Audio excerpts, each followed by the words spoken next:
መድፎ ያጓራ ምድርን ቢያነቃንቅ ሚሳኤል ሲተኮስ የሐምሌን መብረቅ ቢመስል አማራ ካሰበው ያሰበውን ሳያደርግ ያሰበውን ሳይፈጽም ላይመለስ ቃል ለሰማይ ቃል ለምድር አለው መሐላ ከቅድመ አያቶቹ።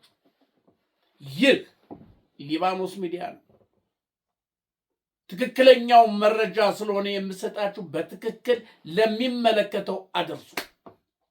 ሰብስክራይብ ሼር ላይክ አድርጋለህ። ምን ያው አልኩም አላልኩም ታደርጋለህ ብዬ ነው።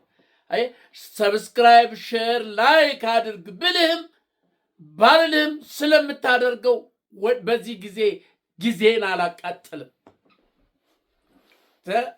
ለማኝም አይደለሁም። አማራ ለምኖ አያውቅም። አንተ አማራ ለምኖ አያውቅም። ለሚለምን ይሰጣል እንጂ ለሚለምን ይሰጣል እንጂ። ስለዚህ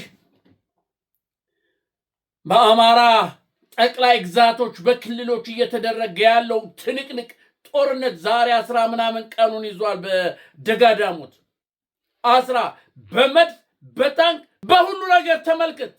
ታንኩ የት እንደሚተኩስ እንኳን አያውቅም። ዝም ብሎ ያገኘውን አካባቢ ማቃጠል፣ ሽብር መፍጠር፣ ውካታ መፍጠር እኮ ነው። አማራ እንደዚህ የሚደነግጥ መስሎት አማራ እናቴ እዚያ አጠገቡ የፈለገው መድፍ ቢተኮስ ወይ ንቅንቅ ያውቀዋል። ፋኖን አያገኘውም። ይሄ የሚተኮስ ይሄ ሁሉ የምታየው ተመልከት፣ ፋኖ ነው። በላው ላይ እየተተኮሰ እየተዝናና ነው የሚሄደው። አንተ እየተዝናና ነው የሚሄደው። ስለዚህ እነ መሐመድ ተሰማ ጭንቅ ነው። አሁን መሳሪያ ቤም መድፍ በአስቸኳይ አውጡ ብሏል። ግን በየት ይውጣ?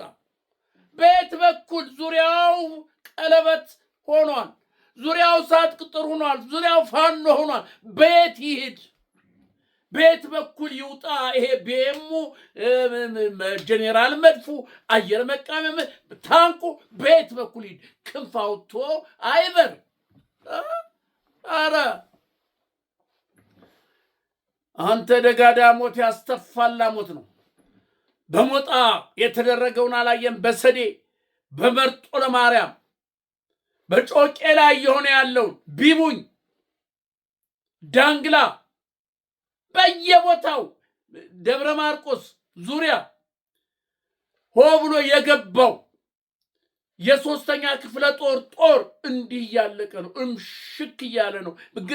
በጣም ያሳዝናል። ወገኖቻችን እኮ ናቸው። ግን ምን ታደርገዋለህ?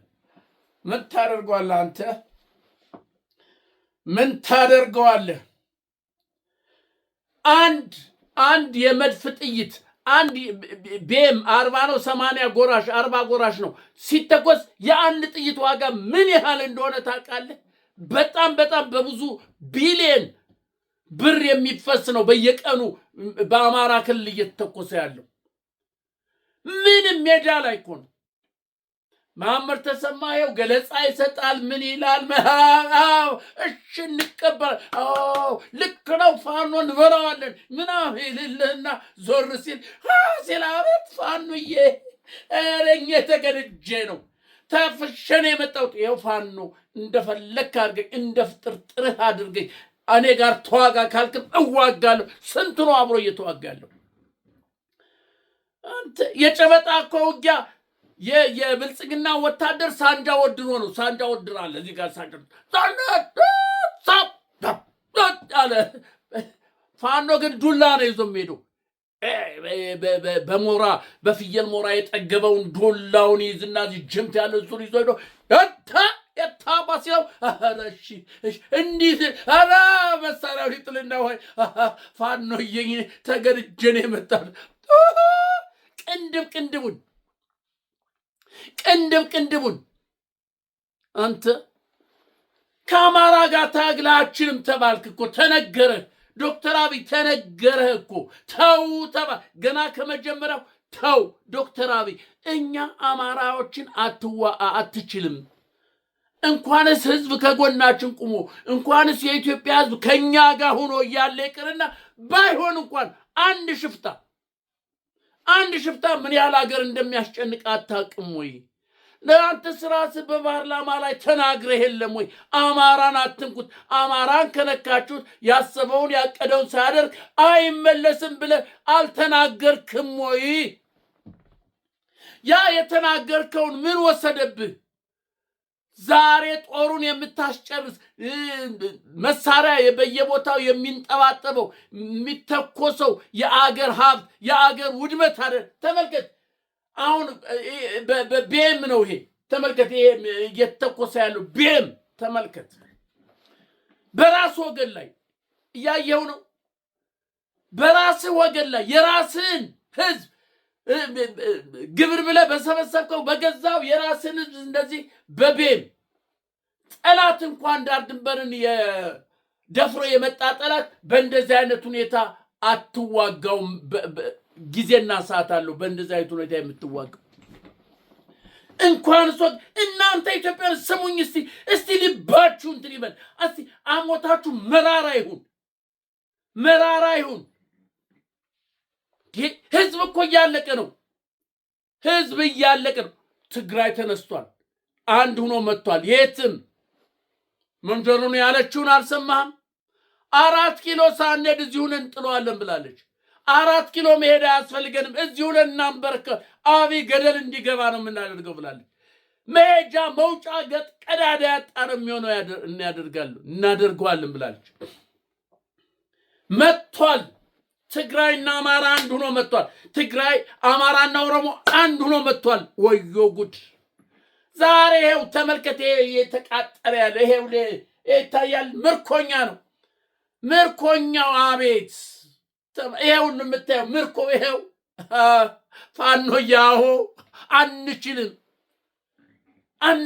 አልቻልንም። በቃ አልቻልን። ጎበዝ ነው፣ ወንድ ነህ፣ እውነትም ኢትዮጵያዊ ነህ፣ ጀግና ነህ። ተመልከት፣ ጀግና ነህ ፋኖ። አብዛኛው በዱላ እኮ ነው። በጣም አንተ ሲለው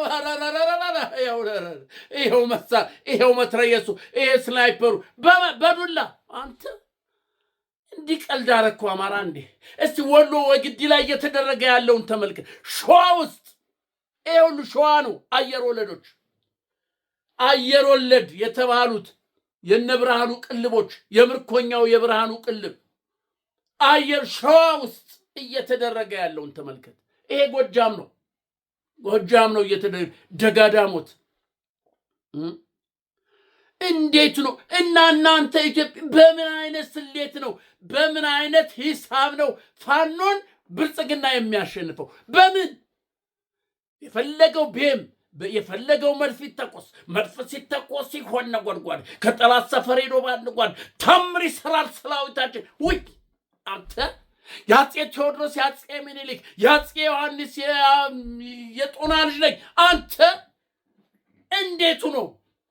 እውነተኛ ኢትዮጵያዊ እኮ ይሄ ነው። አንተ እውነተኛ ኢትዮጵያዊ ምንም ንቅንቅ ይሄ ተጋፉ የመጣ በጥቅም የመጣ ጄኔራል ምናምን በለው እንደሆነ በየራሱ ስም ሳይሆን በሰው ስም ፎቅ የሰራው ምን አፓርትመንት ቤት የሰራ ያን ነው የሚታየው። አንተ ያን አላየም? ሆዳችሁ ቢቦርጫቸው ምናምን አያስረስ ያያስረስ በሬን የሚያካክሉ መሮጥ ቆዱ ባለፈው አይታችኋል አይደል?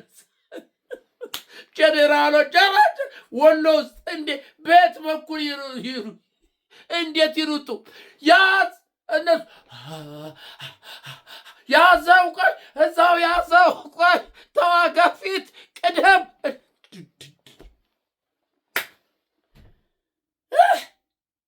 አንተ ጎንደር እየሆነ ያለውን አይታላል። ተው አትነካኩን አለ። አትነካኩን። ሸዋና ወሎ እየተደረገ ያለው ጎጃም፣ አሁን የጎጃሙ እየጠራ ነው። የጎጃሙ አሁን ዝርጥርጦ ምንም መውጫ አንድ ነገር አንድ ጥይት አትወጣም። ደጀንን ዝጋ፣ የደጀንን መንገድ ዝጋው፣ በመርጦ ለማርያም ዝጋ፣ ይታጠር። አንዲት መሳሪያ እንኳን ቤም እንኳን መድፍ እንኳን ታንክ ሊወጣ ቀርቶ ክላሽ ወታደር ራሱ አይወጣትም። ሲቪል ለብሶ ቢሆን ምን ያውቁታል? ፋኖ ያውቀዋል። የትኛው ወታደር ሲቪል ልብስ ለብሶ ሲሄድ ያውቀዋል። ገና ትክ ብሎ አይኑ እንዲህ ሲርገበገብ ሲቁለጨለጭ ውረድ ወራዳ አንተ ነህ እንዴ? ውረድ። ፋኖ እኮ ነኝ። አንተ ቁምጣ ለብሼ ብታየኝ እንዲመሰልኩ እንዴ? አንተ ና ውረድ፣ ና ውረድ። እሺ ተበልጋ ይሁን ልጅ ይጋፋል። ምንም ይሄ የአማራን ከብት ይወስዳል። የደለበውን ሴቶችን፣ ልጃገረዶች፣ ህፃናትን እየወሰደ ይደቀድቃል፣ ይበላል፣ ይጎርሳል፣ ይተኛል። በቃ ድብልቅልቁ ወጥቷል። አሁን ጭንቅ መጣ፣ ጭንቅ መጣ። ዳሞት ያስተፋል። ዳሞት ሆና የበላ ሁሉ እያስተፋው ነው። አንተ ሄድ እንዴት አንተ ወዲያ እንዲሁ ይሄ ከብልጽግና ጋር የተባበርክ አማራ ሆንክ ትግሬ ሆንክ ባትወለድ ይሻል ነበር።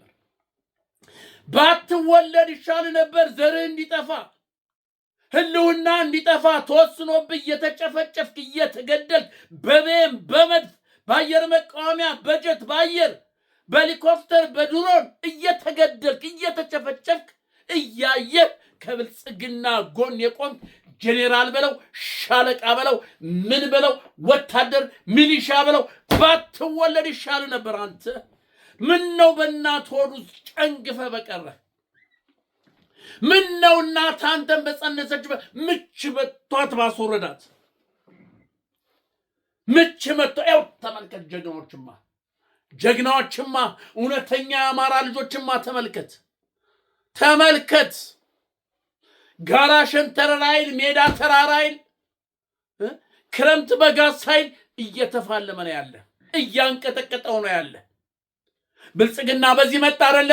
በዛ ሰበር አድርጎ ይገባና ላጥ ያደርገዋል። ነግሬሃለሁ አንተ ነግሬሃለሁ። በ1974 ዓመተ ምህረት በተደረገው ጦርነት ምን አይነት ታሪክ እንደሰራን 2000 የማንሞላ ወታደር የኢትዮጵያ ወታደር 2000 የማንሞላ 14,000 እንዴት አድርገን 3 ወር ሙሉ ተዋግተን እንደ ከብት የነዳ ነው። ፋኖም እንደ ከብት እየነዳው ነው። ተመልከተ። ሁሉ ገበሬው ፎጣውን ለብሶ ቁምጣውን ይዞ ተማምኖ በጥሩምባ እየወጣል ነው። በተለይ የቡቢኙ ተማሪዎች ጭፍጨፋ ገባበት። አንተ እመነኝ በቅርብ እመነኝ